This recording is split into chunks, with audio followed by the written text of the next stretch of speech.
अस्सलाम वालेकुम viewers, welcome back to my YouTube channel ETH दवाई कलेक्शन। कैसे हैं आप सब लोग? उम्मीद करती हूँ आप सब लोग खैरियत से होंगे।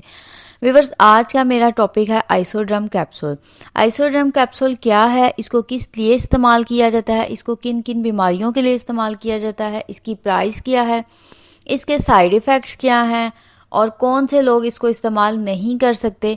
तो व्यूवर्स, आज ये कंप्लीट इन्फॉर्मेशन मैं आपको आज की इस वीडियो में प्रोवाइड करूँगी और मेरी वीडियो को एंड तक ज़रूर देखिएगा ताकि आप हर पॉइंट को आप अच्छी तरीके से देख सकें, सुन सकें, कोई भी पॉइंट आपका जो है वो मिस ना हो। तो व्यूवर्स, आइसोड्रॉप कैप्सूल की मालूमात जो है, हम उसको जो कंपनी बना रही है उसका ब्रांड नेम जो है उसको मैन्युफैक्चर करी है वो कैंडिड फार्मास्यूटिकल कर रही है और इसका जो फार्मूला है वो आइसोट्रेटाइन है।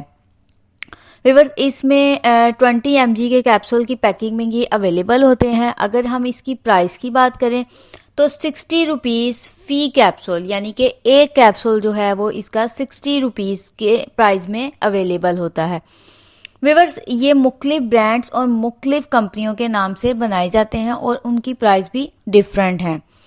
आइसोड्रम कैप्सूल का इस्तेमाल किस लिए किया जाता है? इसको एक्नी के लिए इस्तेमाल किया जाता है। शदीद जिसको बहुत ज़्यादा एक्नी हो, रेडनेस हो, उसके लिए इसको यूज़ किया जाता है। वुल्गैरिस एक्नी के लिए इसको इस्तेमाल किया जाता है।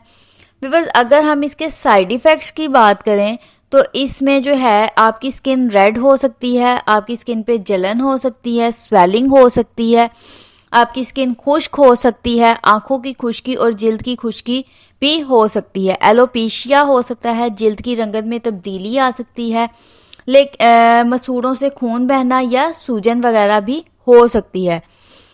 व्यूवर्स, अगर हम इसकी बात करें कि कौन सी फीमेल जो है वो इसको इस्तेमाल नहीं कर सकती हैं, तो इसको हामला खवातीन और दूध पिलाने वाली खवातीन इसका इस्तेमाल नहीं कर सकती हैं। अगर उन्होंने इसका इस्तेमाल करना भी है तो वो अपने डॉक्टर के मशवरे से इस्तेमाल करें या उसके प्रिस्क्राइब के मुताबिक इस्तेमाल करें, क्योंकि इससे आपके बच्चे को नुकसान पहुंच सकता है।